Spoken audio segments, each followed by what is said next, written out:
On est ensemble jusqu'à 16h pour répondre à cette question. Faut-il apprendre à dire non? Et justement, j'accueille Benjamin Muller. Bonjour Benjamin. Bonjour Marion, bonjour à toutes. Ça va bien? Très bien, et vous? Très non, bien, ça va merci. pas bien, je vais en profiter. Je vais vous dire la Voilà, vérité. ça y est, il va faire comme les enfants à 2 ans, il va dire non tout le temps.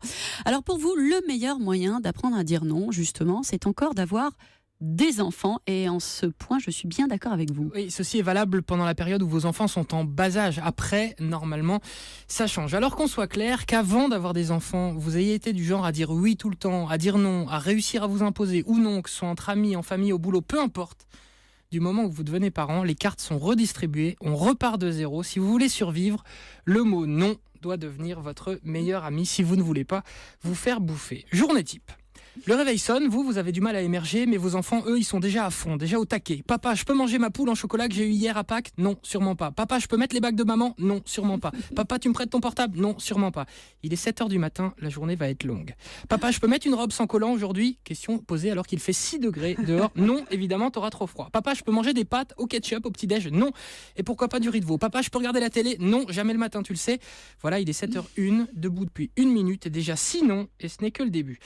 Alors au début, je dois vous dire que je culpabilisais un peu de dire non tout le temps, puis c'est comme tout, on s'habitue. Surtout que là, je m'adresse aux futurs parents, je leur donne un petit filon. N'oubliez jamais que vos enfants sont infatigables, ils ne renoncent jamais et globalement, ils sont plus malins que vous. Ils savent très bien qu'à un moment ou à un autre de la journée, vous allez avoir une petite baisse d'attention et toc, ils vont s'engouffrer dans la brèche et sans trop y réfléchir à une question ou à une autre, vous allez répondre oui, ok, sans avoir au préalable écouté la question. Une fois que vous avez dit oui, l'enfant, lui, ne lâchera pas l'affaire. Si vous osez revenir sur votre parole, vous vous exposez à une remise en question totale du père que vous êtes. Mais t'avais promis, alors que vous n'aviez rien promis du tout. Vous avez juste dit oui, ok.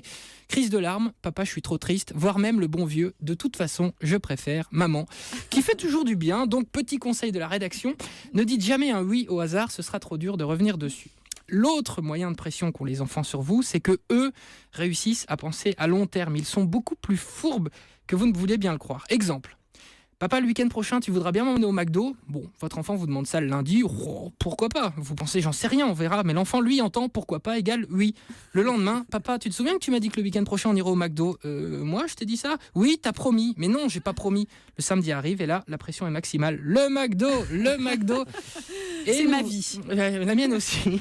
Impossible de dire non. Vous voilà donc le samedi midi à manger des nuggets que vous badigeonnez dans de la sauce potatoes pour camoufler ce goût de plastique. Trop bon, trop con, comme vous dites, Anne Boutelon. Voilà, je pense avoir résumé la chose. Être parent de jeune enfant, c'est dire non 95% du temps. Si ça tenait qu'à vous, vous diriez non 99% du temps. Mais votre enfant est plus malin que vous. Il a compris comment vous fonctionniez. Il a compris que la culpabilité était sa meilleure amie pour vous atteindre. Alors il s'en sert. J'ai fait un jour le test, véridique. Je me suis dit, allez, aujourd'hui à la cool, je dis oui à tout. Résultat, on s'est retrouvé à manger des dragibus en buvant du coca au petit-déj, en regardant l'intro sur Netflix dans une cabane de fortune installée dans mon lit à moi. Cette expérience fut originale, mais une fois, pas deux. Entre dire oui à tout et dire non à tout, je pense qu'il faut trouver un juste milieu. Pas simple, j'ai pas encore trouvé.